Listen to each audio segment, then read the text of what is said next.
In today's video, I'm going to talk about enzymes.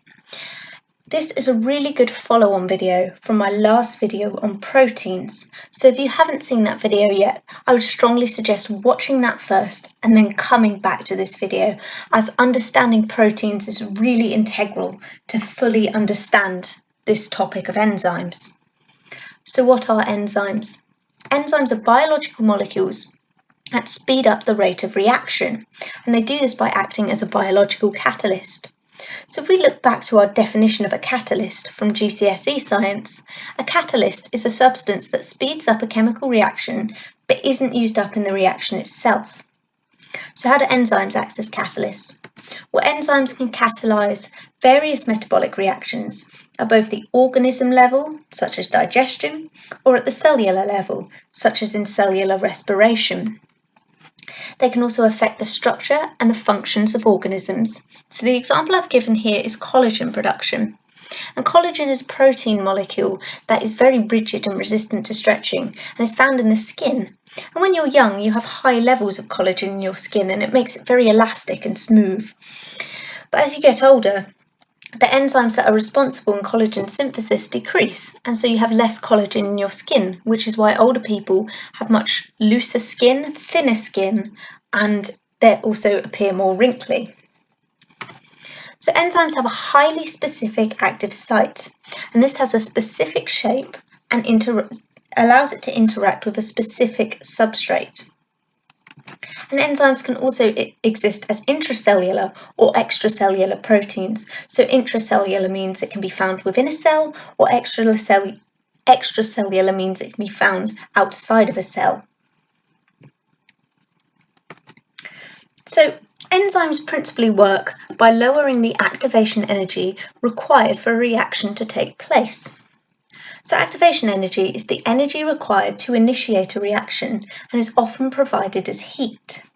So if we think to an example here, if I wanted to break down maltose into its glucose molecules, and we remember back to our topic on carbohydrates, maltose is the disaccharide formed from two alpha-glucose molecules. So if I wanted to break maltose down, I could heat it, and this would eventually break the glycosidic bond, and I would get my two glucose monomers. However, this would take a long time and it would require a lot of heat. So a way to speed up this reaction would be to use maltase, which is the enzyme specific to maltose. So enzymes lower the activation energy required, and this increases the rate of reaction, so reactions happen a lot faster. If we look at the graph in the bottom left-hand corner, we can see that we've got the energy required for a reaction on our y-axis and the progress of the reaction on our x-axis. So we can see to get from reactants to products that a large amount of energy is required. So our red line represents a reaction occurring without an enzyme, and the blue line represents a reaction occurring with an enzyme. And the reaction doesn't start until the waves in these lines hit their peak. And we can see that the peak of the blue line is much, much lower than the peak of the red line, which means that with an enzyme, the amount of activation energy required for a reaction to start is much, much lower. So how do enzymes actually increase the rate of reaction, and how do they lower the activation energy? Well, if we were to use two substrates and make a product, enzymes can hold these substrates close together, and this reduces the repulsion forces between them and allows them to join. And enzyme active sites, if they're to break a product down into, or if they're to break a substrate down into two products, the active site can put strain on the bonds within its substrate, and this causes the substrate to break down much faster into multiple products. So there are two models of how enzymes could work, and we're going to cover both of them briefly, as it is important to know about both of them. So the original idea was that enzymes fitted a lock and key model. So we can see from the diagram here, we've got our enzyme in blue and our substrate in orange. And these form an enzyme-substrate complex where the enzyme's active site is the exact right shape for the substrate, and then it breaks it down into products. So the model theorises that the enzyme acts as the lock and the substrate acts as the key. And we all know that keys are specific to one particular lock. So the enzyme active site had the exact shape required for its substrate. And that means substrates are specific to only one enzyme. But a new model has been devised since then, and it's now thought that enzymes fit this induced fit model. And what this model suggests, is that the substrate shape, although it is similar to its active site, it is slightly different. But when the substrate comes in contact with the active sites, it induces a conformational change in the active site. And this induces a tighter fit around the substrate, allowing products to be formed more easily, or this tighter fit means that it puts a lot more strain on the bonds within its substrate and breaks it down much faster. Let's now have a look at the structure of enzymes and the properties that they can have. So as we've already said, enzymes are highly specific and they often only have one complementary substrate. So lactase will only break down lactose, and maltase will only break down maltose, and sucrase will only break down sucrose. The shape of the active site is determined by the enzyme's tertiary protein structure. So if we think back to our last video on proteins, if we remember, the primary structure of a protein is the amino acid sequence. Then we get our secondary structure, which is where hydrogen bonds can form, and we either get these alpha helical structures or these beta pleated sheets. And then the tertiary structure is where more bonds form, so we get more hydrogen bonds, ionic bonds forming, and occasionally disulfide bonds, and we get this much more complicated and folded structure. So the different tertiary structures of proteins mean that different active sites form for the enzymes, and this makes them highly specific. If an enzyme's tertiary structure is altered, however, it will affect the active site, and this means that the enzyme is now faulty and it won't have the specific shaped active site required for an enzyme-substrate complex to form. And another topic that we will cover more in detail later is genes, and genes determine the primary structure of the proteins. So if a gene is mutated, then it could potentially mutate the primary structure of the protein required to make an enzyme. And if the primary structure is mutated, it can sometimes mean that the tertiary structure will also be mutated. And so these enzymes won't be functional because their active site shapes will be different and they won't be able to form these enzyme substrate complexes. So now let's have a look at some of the factors that affect enzyme activity. The main ones we're going to cover are temperature, pH, enzyme concentration, substrate concentration, and competitive and non-competitive inhibitors. So let's talk about our first factor that affects enzyme activity, and this is temperature. So the rate of enzyme-controlled reactions will increase as the temperature is increased. And this is because increasing the temperature supplies the reacting molecules with more kinetic energy, and more kinetic energy means the molecules will move more, so they're more likely to collide and form enzyme substrate complexes. However, if the temperature becomes too high, enzymes will denature, which means that the bonds that hold the active site in its specific shape will break, and therefore the active site will no longer be complementary to the substrates, and enzyme-substrate complexes can't form, and so the reaction will stop. If we look at the graph in the bottom left-hand corner, we can see that for this particular reaction, the optimum temperature for the enzymes is 40 degrees. Now, if we reduce the temperature below this, the reaction will still occur, but it will just be at a slower rate as the temperature decreases. And this is because the enzymes are still able to move and the substrates are still able to move, but they have less kinetic energy, so they're less likely to collide and form enzyme substrate complexes. However, as we increase the temperature above the optimum, the reaction will eventually stop, and this is because the bonds in the enzymes will break and the enzymes will denature, and therefore the reaction can't occur anymore because the active site is then no longer specific to the substrate. So the rising temperature causes the reaction molecules to vibrate. Now this is good up to a certain point, like we said, because they'll have more kinetic energy and the enzymes and substrates are more likely to collide and form an enzyme-substrate complex. But if there's high levels of vibration, the bonds in the enzymes will break. The active site will change shape completely, and this will prevent enzyme-substrate complexes forming. And at this point, the reaction will halt, because if there's no enzymes with a complementary active site, then the reaction can't occur. Now, if we look at our second factor, pH, we know that enzymes function at an optimal pH, and in the human body this is mostly pH 7, but it can vary. So the example I've given here is pepsin, which is an enzyme that works in the stomach, and because the stomach is very acidic, pepsin's optimal pH is pH 2, so it has adapted to work in these highly acidic conditions. Similarly here on the graph, we can see for this reaction, the optimum pH for this enzyme is pH 8. Now, if we decrease the pH, so make the environment more acidic, the enzymes will denature. And if we make it more alkaline, so increase the pH, the enzymes will also denature. So it's not like temperature, where at one side of the optimum, if it goes above the optimum temperature, the reaction will stop. But if you go below the optimum temperature, the reaction will continue at a slower rate. With pH, if the environment becomes too acidic or too alkaline, the reaction will cease completely.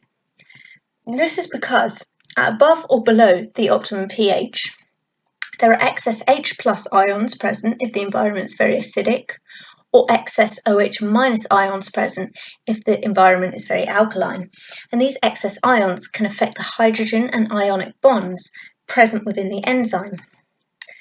So obviously if these bonds are disrupted, once again the active site will change shape and it will no longer be complementary to the substrate, so the enzyme will be denatured and the reaction progress will stop. So now let's move on and look at substrate concentration. If there's a higher concentration of substrates in our reacting solution, reaction rate will increase. And this is because there are more substrates available, so they're more likely to collide with an enzyme and form an enzyme-substrate complex. So on our graph here, we can see we've got rate of reaction on our y-axis and substrate concentration on our x-axis. And as we increase the substrate concentration, the rate of reaction increases up until a certain point. Eventually, the reaction rate will plateau, and this is because the enzyme active sites become saturated with substrate. So all the enzymes, all the active sites will become completely filled, and there are no enzymes left to form enzyme-substrate complexes with. So if the substrate concentration gets too high, the reaction will plateau because the substrates won't have any enzymes to form enzyme-substrate complexes with. And substrate concentration, unless it gets replaced in the solution, will decrease over time as the substrate is broken down or made into product. So the initial rate of reaction is the fastest. And similarly, enzyme concentration has a very similar effect. So if we increase the number of enzyme molecules present in a solution, enzymes are more likely to collide with a substrate molecule and form an enzyme-substrate complex. And the more of these complexes that form, the faster the rate of reaction. So again, we can see we've got a very similar graph, and that as we increase our enzyme concentration, the rate of reaction increases up until a certain point where the graph will plateau. And this is because the substrates will get broken down, and unless they're replaced, eventually there's just no more substrate to break down. And so once again, the initial rate of reaction is the fastest. So now let's talk a little bit about enzyme inhibitors. There's two types of enzyme inhibitors, and these are competitive and non-competitive inhibitors. Competitive inhibitors are molecules that have a very similar shape to the substrate for the enzyme, and so they will compete for the same active site. They don't actually They're not actually involved in any reaction, so these inhibitors won't be broken down, but they will temporarily block the active site and form an enzyme inhibitor complex instead of an enzyme substrate complex. However, if we increase substrate concentration, then competitive inhibition can be overcome slightly, because if there's a higher concentration of substrates, it's more likely that the substrate will collide with the enzyme rather than the inhibitor. So we'll get less enzyme inhibitor complexes formed and more enzyme substrate complexes formed. With non-competitive inhibitors, the inhibitor will bind to what is called an allosteric site, which is a site on another part of the enzyme, so it does not bind to the active site. And when it binds to this allosteric site, it will cause the enzyme's active site to undergo a conformational change, so it's no longer complementary to the substrate. So no reaction will occur if a non-competitive inhibitor binds to an enzyme, because the active site has changed shape completely, it's no longer complementary, and so enzyme substrate complexes cannot form. We can look at the effect of inhibitors on the rate of reaction by plotting the reactions graphically. So you can see here on my rather badly drawn graph that on our y-axis we've got the rate of reaction, and on our x-axis we've got substrate concentration. So this black line that we can see here represents the reaction occurring with no inhibitors present. So we can see that increasing the substrate concentration increases the rate of reaction up to a certain point, and then it will plateau and the reaction will slow, just as we'd expect it to. When we add a competitive inhibitor, we can see the reaction changes slightly, and this is represented by the blue line. So we can see a similar pattern occurring, that as we increase the substrate concentration, the rate of reaction will increase up until a certain point, but the rate of reaction will always be lower than if there was no inhibitor present. And this is because even increasing the substrate concentration with a competitive inhibitor present, there will still be some enzyme inhibitor complexes formed, and so the enzymes are almost compromised slightly in the reaction, because not all of the enzymes are going to be involved in forming enzyme substrate complexes. If we look at non-competitive inhibitors in a reaction, we can see that increasing the substrate concentration does increase the rate of reaction slightly, only slightly, and then there's this plateau, and this is because the non-competitive inhibitors will bind to an allosteric site, and this will prevent any further reaction occurring because the active site changes shape. So even increasing the substrate concentration will make no difference, because the enzymes are no longer able to form enzyme substrate complexes. So let's recap what we've covered today. We have learnt that enzymes are biological catalysts that lower the activation energy required for a reaction to occur.